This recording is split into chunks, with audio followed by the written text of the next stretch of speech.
escoger la mejor parte, el detenernos, el no pensar en estar activos y entregar, sino aprender de que nuestra relación principal con Dios es estar a sus pies para poder recibir de Él la dirección, su restauración permanentemente que necesitamos, el respaldo de alguien que va a querer servir a Dios, entender que primero estuvo en la presencia de Dios para poder transmitir de Dios a través de su servicio. Así que aquellos que tenemos mala tendencia de ser Martas en esta vida, turbados y afanados, nos hace muy bien ver a nuestras Marías. Y hoy veía a César y pensaba en alguien que sabe estar a los pies del Señor. César, hermano, me hiciste pensar mucho en la necesidad por momentos de realmente saber ser Marías. Saber ser Marías. Donde lo único que importa realmente es la presencia de Dios. Nosotros, aún tostaditos, humillados, quebrados, nada para ofrecer, nada para jactarnos, nada para entregar, más que un corazón rendido. Más que un corazón rendido. Gloria a Dios por las Marías que nos siguen inspirando y enseñando desde una posición gloriosa a los pies del Señor. A los pies del Señor. Muy bien. Hermanos, palabras como perder, morir y dejar no son las más bonitas a nuestros oídos, ¿no? ¿Ah? ¿Les gusta perder cosas? Me pongo tan mal cuando pierdo cosas. ¿Dónde está? ¿Dónde se me perdió algo que quería mucho? La verdad que no nos gusta perder. ¿A quién le gusta perder al fútbol? Lo siento por los hinchas de River, no, pero... ¿A quién le gusta perder? ¿A quién le gusta perder? A nadie le gusta perder. Nos gusta ganar. ¿Sí? Cortá el micrófono.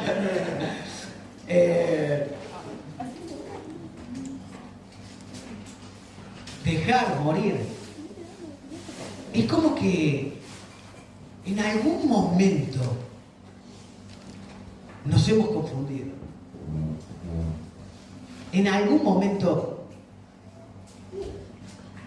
hemos adaptado nuestro mensaje.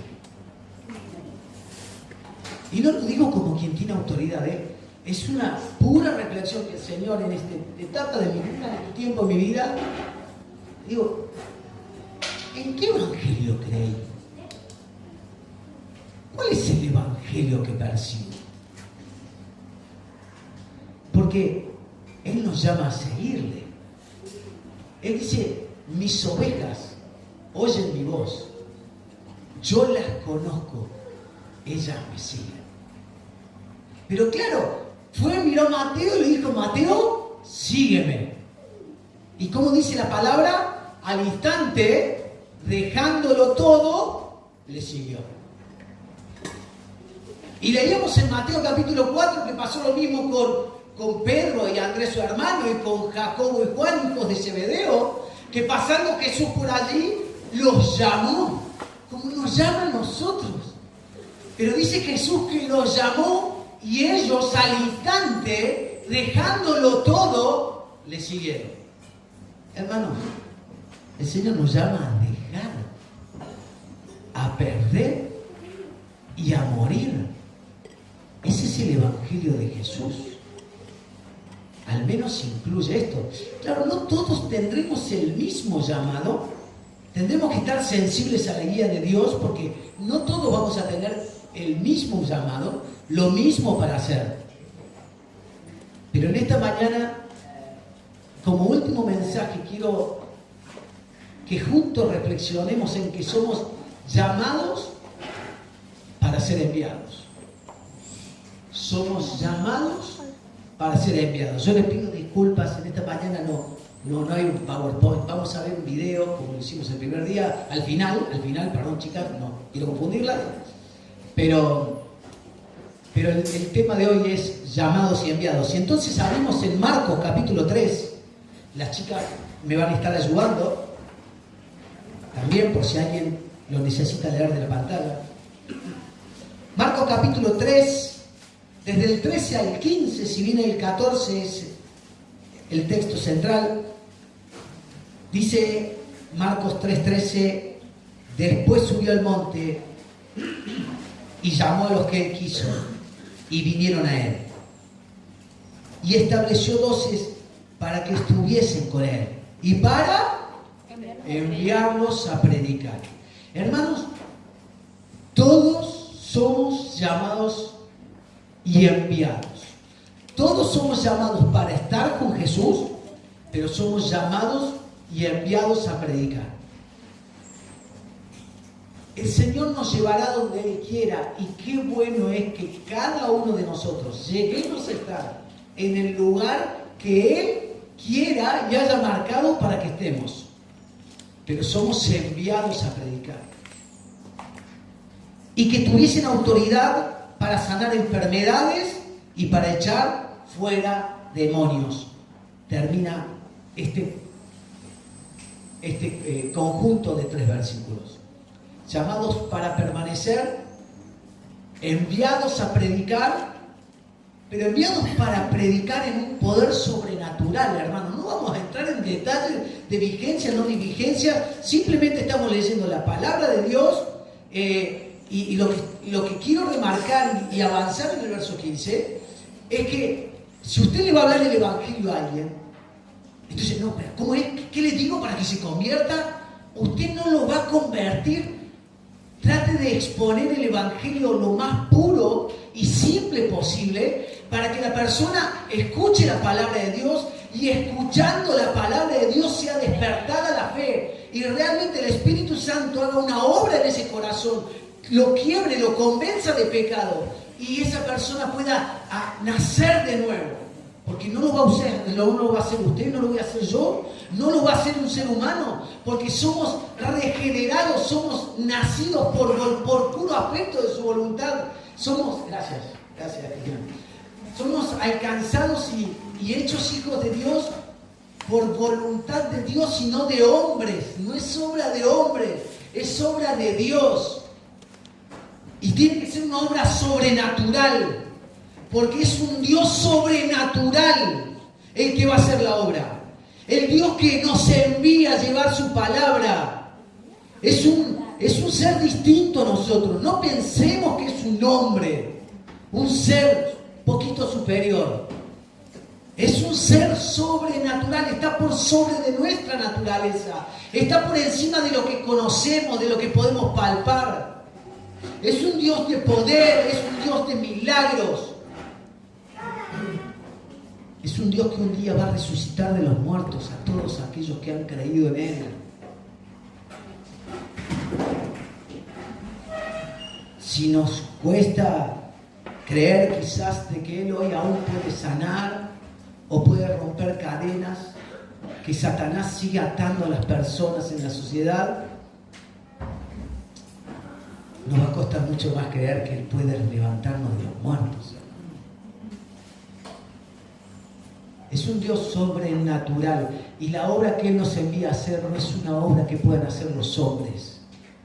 Es una obra que necesitamos depender de Él. Hemos cantado, no puedo traer en este momento tantas frases de las canciones que hemos cantado en esta mañana, hermanos, pero han sido gloriosamente direccionadas para que vayamos reflexionando realmente en esto. Y los primeros que tenemos que creerlo somos nosotros.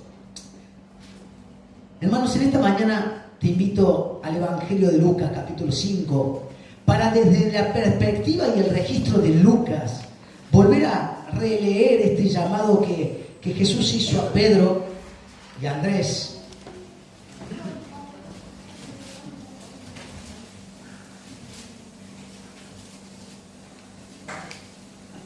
A Jacobo y a Juan. Y que podamos descubrir en este corto pasaje, que podamos descubrir algunas características de un siervo de Dios. Porque si vamos a ser enviados para hacer la obra de Dios, tenemos que ir en nombre de Jesús. Y para ir en nombre de Jesús, realmente las personas tienen que ver más a Jesús que a nosotros. De alguna manera tenemos que mostrarle a las personas que hemos sido revestidos de una nueva naturaleza, una naturaleza que habla más de Él que de nosotros. Tenemos que tener las características de aquel siervo por excelencia que fue Jesucristo. Y encuentro en este pasaje algunas características que podemos rescatar para nuestra vida, para todos aquellos que hemos de querer poner las manos en el arado, que hemos de querer que el Señor tenga la gracia de permitirnos participar en su obra. Bueno, lo tenemos que hacer en el nombre de Jesús, no en nuestro nombre. Es en el nombre de Jesús que vamos. Y tenemos que tener las características que Él nos pone. Y dice Lucas capítulo 5, verso 1, aconteció que estando Jesús junto al lago de Genesaret, el gentío se agolpaba sobre Él para oír la palabra de Dios. Y vio dos barcas que estaban cerca de la orilla del lago, y los pescadores, habiendo descendido de ellas, lavaban sus redes. Y entrando en una de aquellas barcas, la cual era de Simón, le rogó que la apartase de tierra un poco, y sentándose enseñaba desde la barca a la multitud. Cuando terminó de hablar, dijo a Simón: boga mar adentro y echad vuestras redes para pescar. Respondiendo Simón le dijo: Maestro, toda la noche hemos estado trabajando y nada hemos pescado, mas en tu palabra echaré la red. Y habiéndolo hecho, encerraron gran cantidad de peces y su red se rompía. Entonces hicieron señas a los compañeros que estaban en la otra barca, los que viven en San Martín. Los compañeros que estaban en la otra barca, le hicieron señas. ¡Hey! Vengan a ayudarnos, dice. Vengan a ayudarnos. Entonces hicieron señales a los compañeros que estaban en la otra barca para que viniesen a ayudarles. Y vinieron y llenaron ambas barcas. Los de San Martín se llevaron peces también. No solamente vinieron a ayudar a juntarlos, sino que hasta tuvieron para llevarse. Che. ¡Qué generosidad! De tal manera que se hundían. Y viendo esto, Simón Pedro cayó de rodillas ante Jesús, diciendo: apártate de mí, Señor, porque soy hombre pecador. Porque por la pesca que habían hecho, el temor se había apoderado de ellos. Es un Dios sobrenatural. Hace cosas que no se pueden explicar humanamente. Es una obra sobrenatural.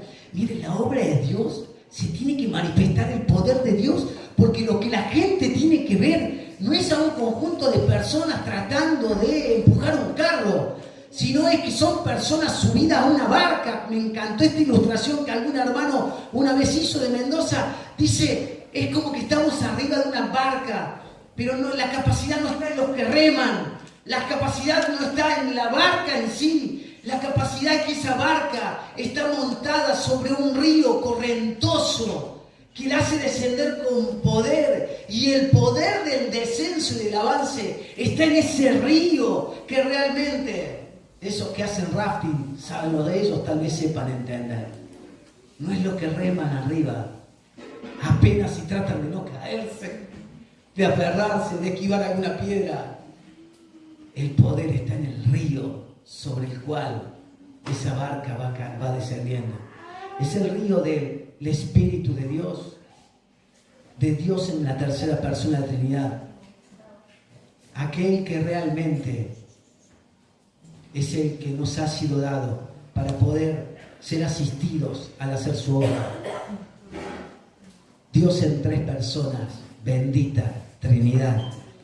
Y dice el verso 9: porque por la pesca que habían hecho, el temor se había apoderado de él y de todos los que estaban con él. Y asimismo de Jacobo y Juan, disculpen hermanos, hijos de Zebedeo, que eran compañeros de Simón. Pero Jesús dijo a Simón: no temas, desde ahora serás pescador de hombres. Y cuando trajeron a tierra la barca, dejándolo todo, le siguieron.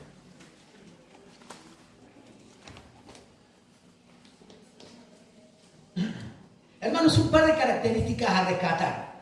El verso 3 habla de que Jesús vio unos hombres que tenían, ¿qué cosa? Unas barcas. Tenían unas barcas. Y hermanos, que esto me habla de que el Señor va a usar los recursos que tenemos. Me encanta la ilustración de Mateo llevando la tableta y dice: uy, la vuelvo a dejar. No, quédatela, traela. Hermanos, aquí entre nosotros hay personas que son muy hábiles con un oficio, hay personas que son profesionales y seguramente esas tablas el Señor querrá usarlas para glorificarse a través de ellas. El Señor no quiere que realmente anular nuestra personalidad, aquellas cosas que a lo mejor desde antes de conocerlo personalmente Él ya había sembrado en nosotros talentos musicales, deportivos. Vas a saber con qué herramientas el Señor te ha provisto, pero son los recursos que Él nos ha provisto, dones y talentos, elementos. A todos el Señor nos ha dado alguna red, alguna barca para poner a disposición. Me acuerdo, mi primer auto fue un Fiat 600. Algunos ni saben de lo que les estoy hablando. Algunos chicos ni se lo imaginan. Conocen el 500, el 600 no lo conocen. No, claro, el 500, ¿conocen? Claro, más cool, ¿no?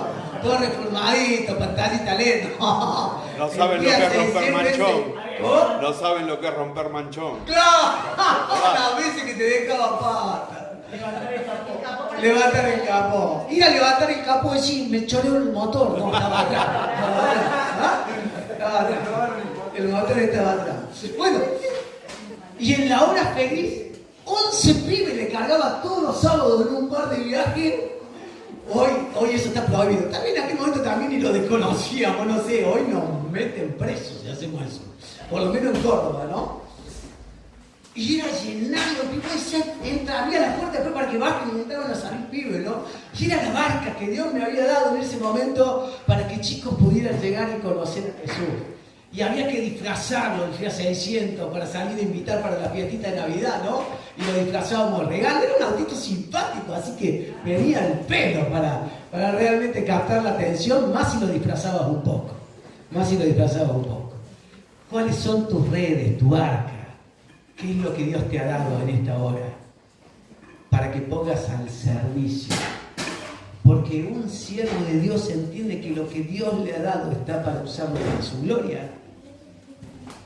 Y todos tenemos una barca seguramente para entregar. Ahora dice en el versículo 4, cuando terminó de hablar, dijo a Simón, boga mar adentro y echar vuestras redes para pescar. Y el 5 dice, respondiendo Simón le dijo, maestro, toda la noche hemos estado trabajando y nada hemos pescado, mas en tu palabra echaré la red. Miren, acá tenemos una actitud de Simón Pedro humilde, ¿no? No siempre Pedro era así. Pero esto me hace pensar en algo, ¿no? Pedro podría haber dicho, mirá Jesús, de carpintería todo bien, me siento y me explicás un poco, pero de pesca no. El pescador soy yo, vos sos hijo del carpintero. Vos sos hijo del carpintero, toda la noche hemos estado pescando. ¿Sabés qué? Todavía no caminaba y ya estaba arriba de una barca yo con mi viejo. Dice, no me digas cómo se pesca. Y dice Simón Pedro, bueno maestro, y mirá, y toda la noche, si querés lo hacemos, pero no vamos a pescar nada. No vamos a pescar. Soy pescador, ¿sabés lo que conozco este lago? Hay pique. Claro, no hay pique esta noche, no, señor, la luna no acompaña. Mas en tu palabra echaré las redes.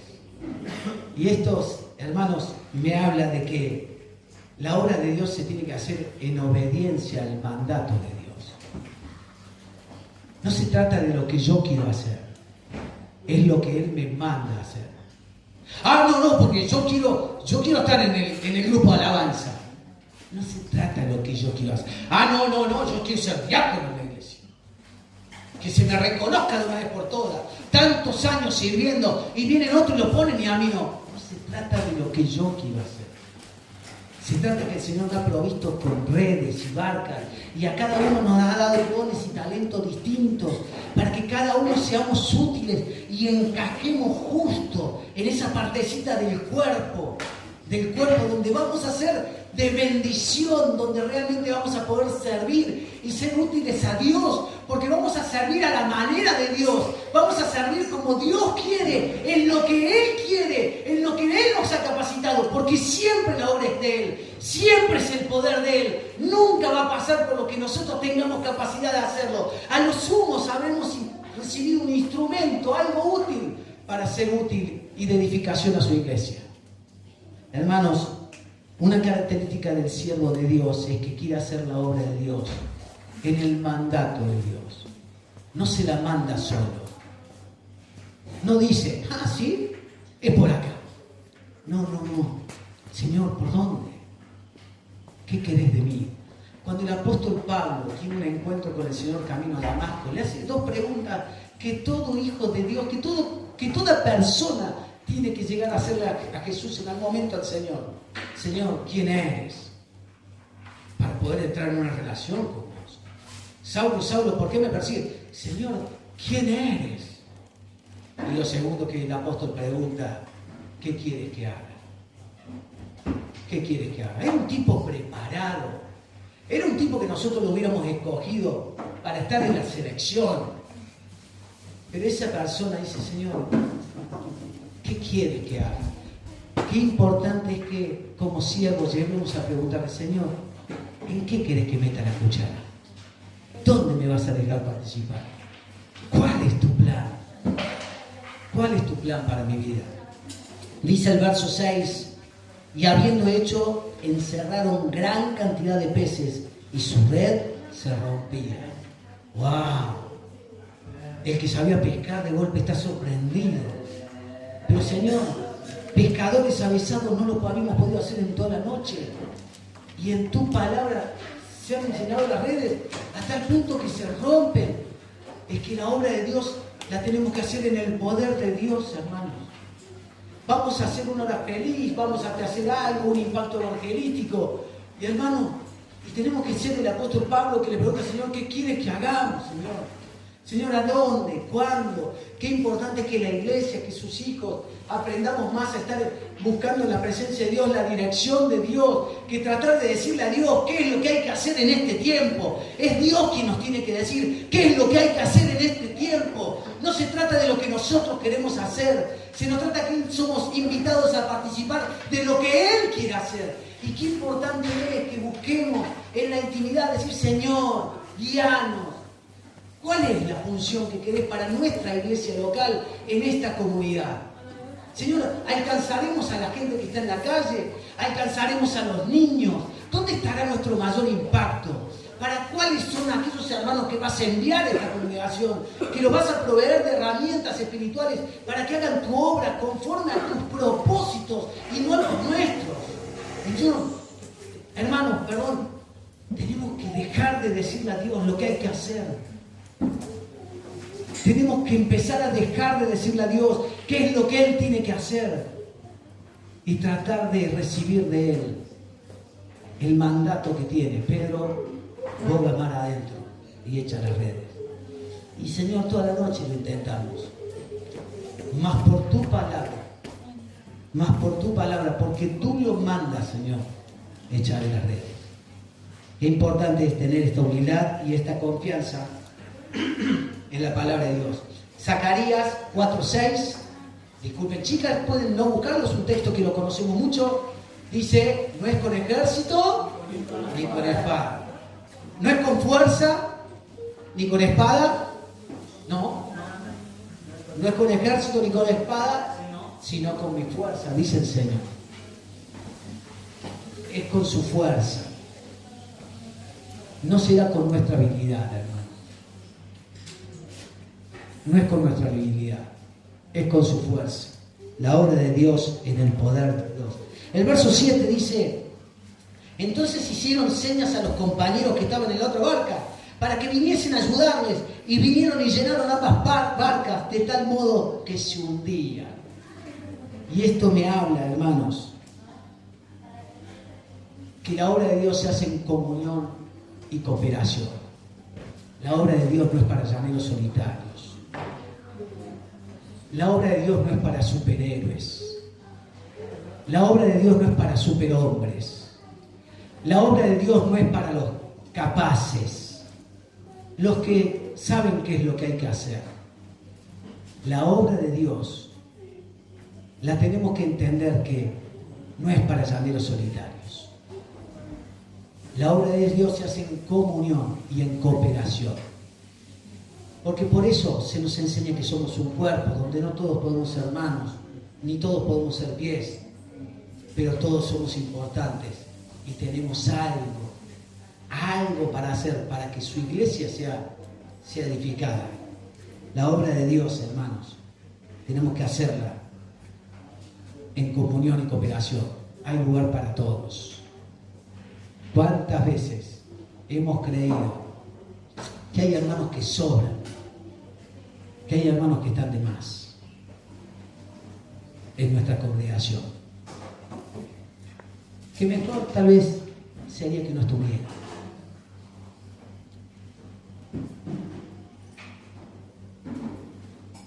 No sé, no estamos hablando del error de las personas, de nuestra actitud, la que estamos evaluando. Tal vez hay personas que realmente hacen daño y pueden ser de estorbo y tropiezo. Pero mi actitud, el pensar que otros sobran, que mejor sería estar solo y yo conduciendo los hilos. No, hermano, la obra de Dios es en cooperación y comunión. Y avanza el verso 8 diciendo: viendo esto, Simón Pedro cayó de rodillas ante Jesús diciendo: apártate de mí, Señor, porque soy hombre pecador.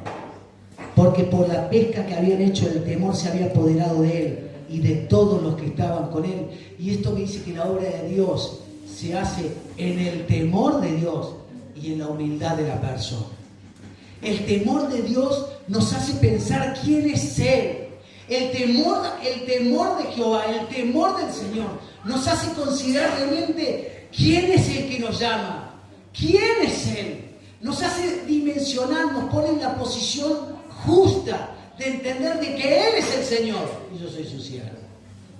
Y la humildad me hace recordar siempre quién soy yo. Apártate de mí, Señor, soy hombre pecador. Fallo tanto, Señor. Fallo tanto. No merezco ser llamado tu hijo, decía aquel joven que volvió a la casa del Padre. En temor y humildad. El verso 10 dice: y asimismo de Jacobo y Juan, hijos de Zebedeo, que eran compañeros de Simón. Pero Jesús dijo: Simón, no temas, desde ahora serás pecador de hombres. Y hermanos, la obra de Dios la tenemos que hacer en los propósitos de Dios. Basta decirle a Dios qué es lo que hay que hacer. Y busquemos más dependencia para que Él nos muestre y nos diga qué quiere que hagamos. Señor, ¿cuál es tu propósito? Hay propósitos generales, los tenemos claros. Desde un primer momento, cualquier cosa que hagamos en la iglesia, el fin último siempre será alcanzar a los perdidos. Siempre, el fin último es que la iglesia pueda prepararse para alcanzar a uno más.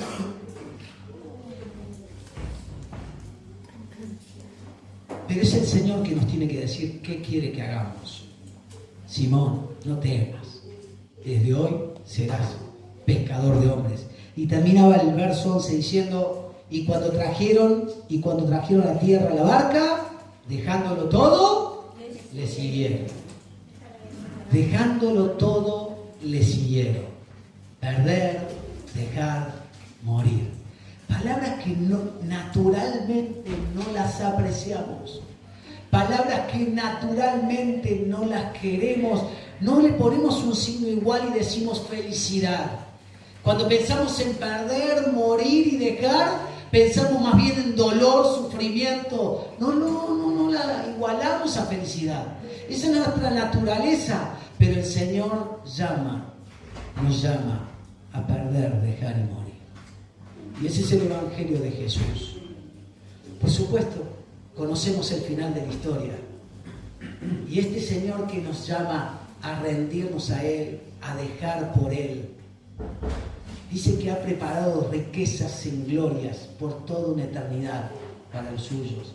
Dice que no nos dejará hasta el fin, que tú eres bueno, que eres fiel y podemos confiar de que nada nos faltará y Él nunca nos dejará, pero sí va a querer que experimentemos y estemos dispuestos a dejarlo todo y seguirle. ¿Qué tenemos que dejar, perder, entregar para seguir al Señor? Seguramente que Dios no nos pedirá todos los mismos, pero todo aquel que sigue a Jesús, tarde o temprano, y más temprano que tarde, algo tendrás que dejar. Si no estás dispuesto a dejar, no estás dispuesto a seguir.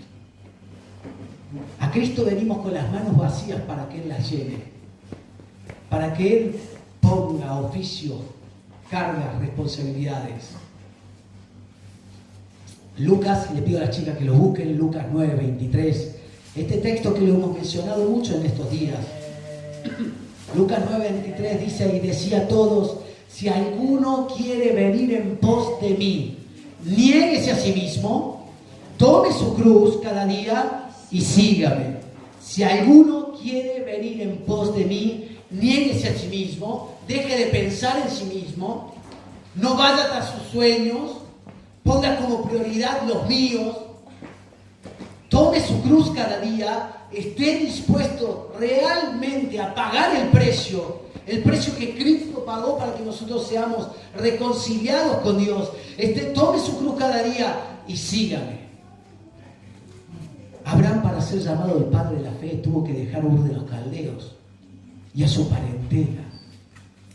Y dice que por la fe salió a donde no sabía, pero fiel es el que lo había llamado y decidió a confiar en Él, y le fue contado por justicia, porque le creyó a Dios para ser el padre de los monoteístas, porque Abraham venía de una nación pagana.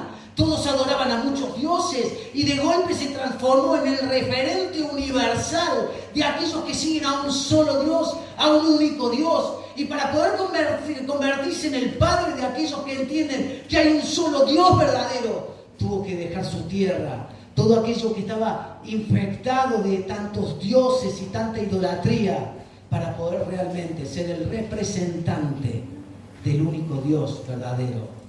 Pero tuvo que dejarlo. Moisés, para convertirse en el gran líder del pueblo de Israel, tuvo que dejar el palacio. Resumiendo la historia, hermanos, tuvo que dejar el palacio. Y el apóstol Pablo, para ser el referente de la iglesia, junto a Pedro seguramente, él tuvo que dejar todos aquellos méritos, títulos, que lo posicionaban en un lugar de privilegio entre los suyos. Y el Señor le dijo: Simón, Saulo, ¿por qué me persigues? Y lo convirtió en el apóstol de los gentiles. Y dice ahí, no lo vamos a buscar en esta mañana, Filipenses 3, del 7 al 10, lo he perdido todo y todo lo tengo por basura, con tal de conocer a Jesucristo. Y hermanos, el costo de seguir a Jesús implica una pérdida. Pérdida de comodidad muchas veces. Pérdida de comodidad, de seguridad, de aquellas cosas que nos hacen sentir tranquilos y bien, para poner todo a disposición del Señor para que Él nos mueva donde nos tenga que mover. Muchas veces un sábado, en vez de estar en casa calentitos tomando un chocolate, estarás correteando en una plaza con niños que necesitan oír de Jesús. ¿Y cuántos ejemplos podemos citar en esta mañana? Pero seguir a Jesús es perder, es dejar, es morir. Jim Elliot fue ese joven misionero a los Aucas, ¿no? Un estadounidense. ¿Cuántos soñamos por llegar al país del norte tantas veces y vivir el sueño americano, ¿no? Allá sí que hay trabajo, te pagan en dólares y todo el rollo que nos hacemos, y que no está mal. Tal vez Dios lleve a hermanos para allá, también para su obra, el llamado personal. Pero digo, ¿cuántos soñaríamos con pegarle, ¿no? Y cruzar? Este hombre que estaba acá, que tenía todas esas posibilidades, decidió dejar su país natal, un país de prosperidad, la nación principal del mundo conocido en ese momento, y fue porque quería llevar el evangelio a una tribu perdida en el Amazonas, a los Aucas. Y ni bien junto a él con otros amigos pisan tierra, son atravesados por una lanza de un pueblo que no tenía contacto con la sociedad todavía. Y aquellos aborígenes matan a ese grupo de misioneros, jóvenes de 30 a 33 años. Bueno, Jim Elliot, antes de partir, inmortalizó una frase que nos inspira a todos. Y él dijo: no es un tonto el que deja lo que no puede retener para ganar lo que no puede perder. No es un tonto aquel que deja lo que no puede retener. Porque la muerte nos va a encontrar a todos tarde o temprano, hermano. ¿Qué quiere retener? Su casa se la va a arrebatar la muerte. Su auto se lo va a arrebatar la muerte. ¿Qué quiere retener? Su trabajo te lo va a arrebatar la muerte. Tarde o temprano la muerte nos encuentra a todos. Y si bien entendiendo esto, dijo: no es un tonto aquel que deja lo que no puede retener para ganar lo que no puede perder. Estar en los propósitos de Dios conforme al llamado de Dios. Y ese fue el propósito que Dios tuvo para él. Ese grupo de viudas jóvenes siguieron la tarea. Y esas muertes dieron el fruto de que toda una tribu conociera al Señor más adelante. Por el testimonio de estos misioneros. Y ya, hermanos, no sé si puedo hacer esto, ¿no? Una pequeña lectura. No. Se lo voy a comentar. Una pequeña lectura del libro Radical de David Platt. Él viajando y conociendo a las iglesias de Asia, la iglesia perseguida, la iglesia que para reunirse no puede tener esto, hermano. La iglesia que para reunirse lo tiene que hacer en un sótano, bajito, en silencio, y llega uno en 1 hora y otro llega a la media hora, para no levantar sospecha de por qué hay un movimiento.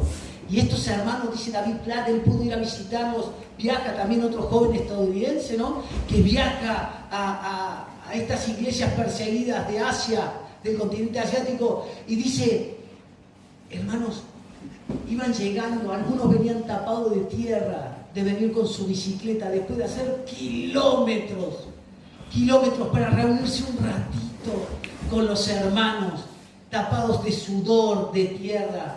Otros llegaron a escondidas, no vaya a ser que alguien en el camino lo detuviera y fuera una tragedia eso.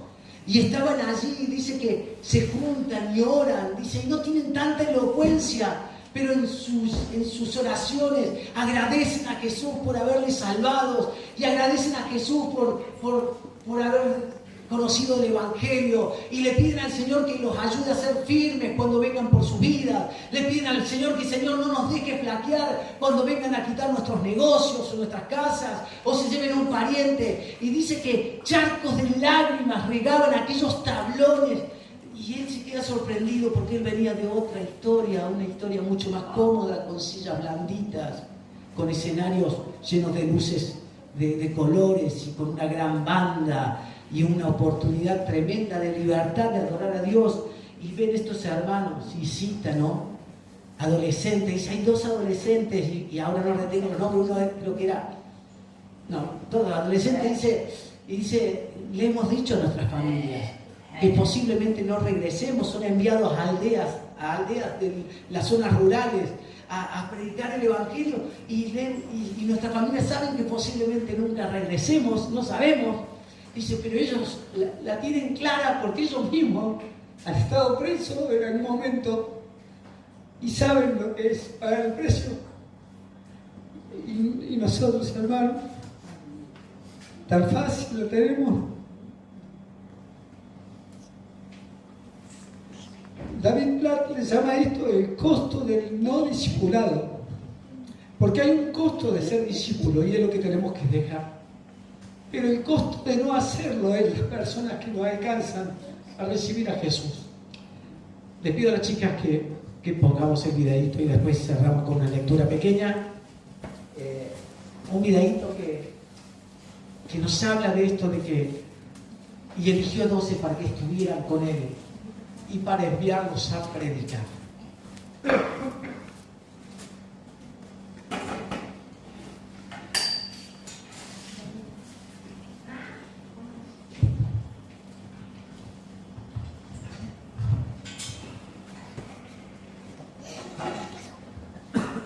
las multitudes, tuvo compasión de ellas, porque estaban desamparadas y dispersas, como ovejas que no tienen pastor. Ese es el corazón de las misiones, tener compasión por los perdidos. La Gran Comisión no es algo del pasado, tampoco es algo limitado para algunos cuantos creyentes. Mucho menos se trata de algún principio opcional que se deja al criterio del creyente. Cristo no nos dejó en esta tierra solo para cantar y reunirnos, sino que esta es la razón de existir de la iglesia. La iglesia que no predica a los perdidos está destinada a extinguirse. Una iglesia que no predica debe preguntarse si verdaderamente ama a Dios, porque amar a Dios es amar al perdido. Jesús lo dijo: por tanto, id y haced discípulos a todas las naciones, bautizándolos en nombre del Padre y del Hijo y del Espíritu Santo. Vemos el amor del Padre enviando a su Hijo para que todo aquel que crea sea salvo. Es el corazón de Cristo deseando que nadie se pierda, sino que todos procedan al arrepentimiento. Eso nunca fue opcional. Los discípulos lo entendieron. Los primeros cristianos lo entendieron. Pero en algún punto de la historia la iglesia comenzó a tomarlo como algo opcional. Algunos eruditos dicen que la Gran Comisión pudo haberse terminado 100 años después de la ascensión de Cristo. Todo el mundo pudo haber conocido y escuchado de Jesús. Sin embargo, 2000 años después, la situación del mundo nos dice que la iglesia guardó silencio. La mayor tragedia de la iglesia es olvidarse de los que se hallan en la misma situación que ellos se encontraban antes de conocer a Cristo. No se trata de aportar algo para sentir que hiciste algo por misiones. Se trata de tener el corazón de Cristo, que se quebranta y se compadece por los perdidos a tal grado de estar dispuesto a dar tu vida por ellos, sin importar quién seas, sin importar dónde te encuentres, sin importar tu edad o tu educación. Eres llamado a predicar, eres llamado a hacer algo por los no alcanzados.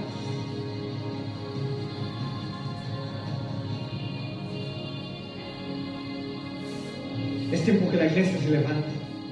Es el tiempo que la iglesia predique. Es tiempo de cumplir el propósito por el cual estamos aún en la tierra. Es tiempo de llevar a Jesús a aquellos que claman por salvación.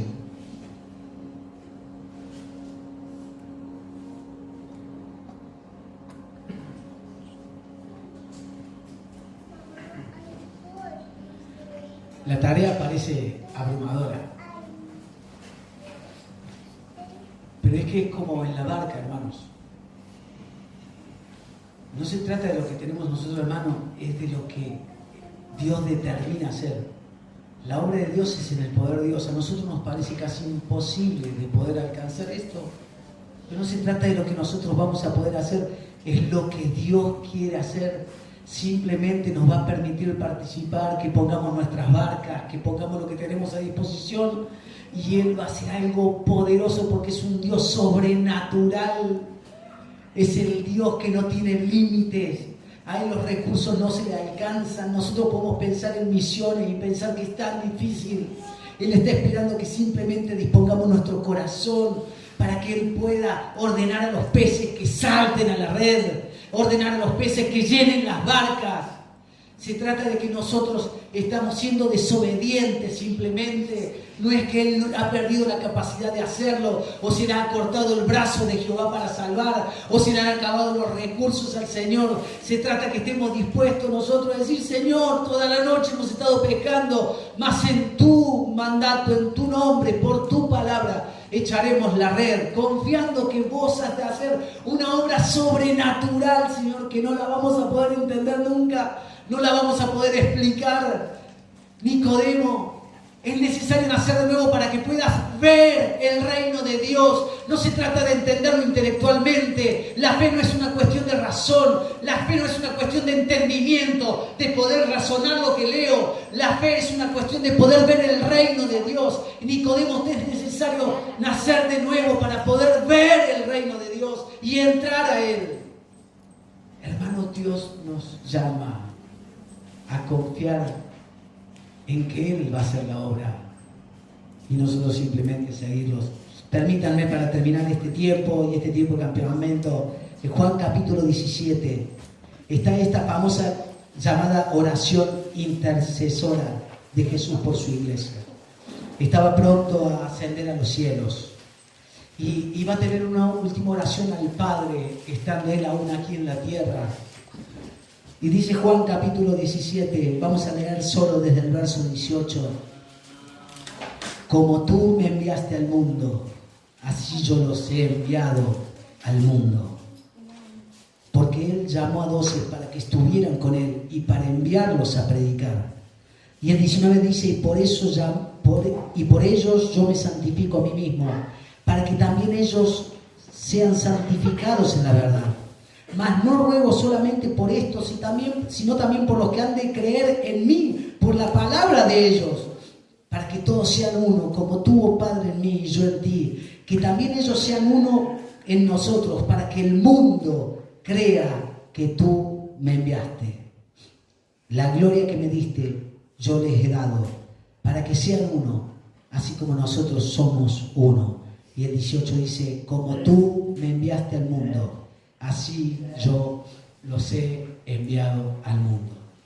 Hermanos, el Señor quiere, iba a decir quiera, no, pero Él quiere que realmente entendamos que Él nos llamó para estar en una relación de amor. Principalmente, si no experimentamos el amor de Dios, su gracia derramada en nuestro corazón, nunca vamos a poder ser enviados. Pero una vez que lo hemos hecho, somos llamados y enviados. Y es un privilegio el que tenemos y tenemos que entender de que podemos participar en su obra. Unos irán a Judea, otros a Samaria, algunos irán hasta lo último de la tierra. Ahora, sea que vayamos o que sostengamos la soga de los que van, todos tenemos que participar de una u otra manera. No todos cruzarán océanos, no todos cruzarán provincias, no todos cruzarán localidades para ir. Pero cuando un hermano va, hay una iglesia que tiene que sostener, hay una iglesia que tiene que enviar, hay una iglesia que tiene que apoyar, hay una iglesia que tiene que arrimar su barca para que juntos puedan hacer la obra y compartir. Porque no es para llaneros solitarios, es una obra que el Señor nos llama a todos a participar.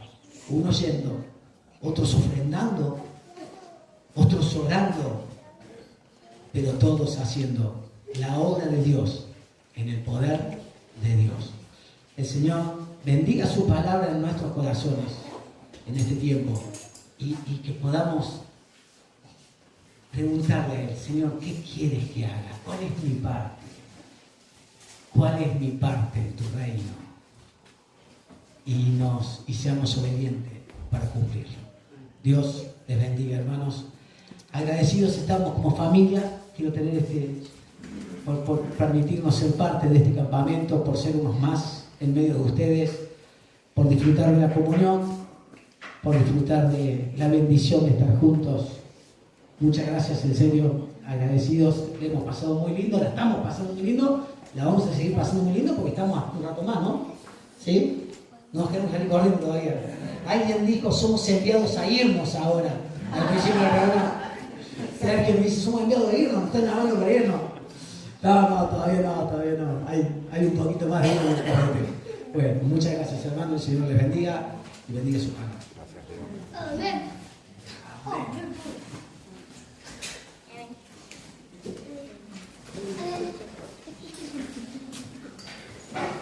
Bueno,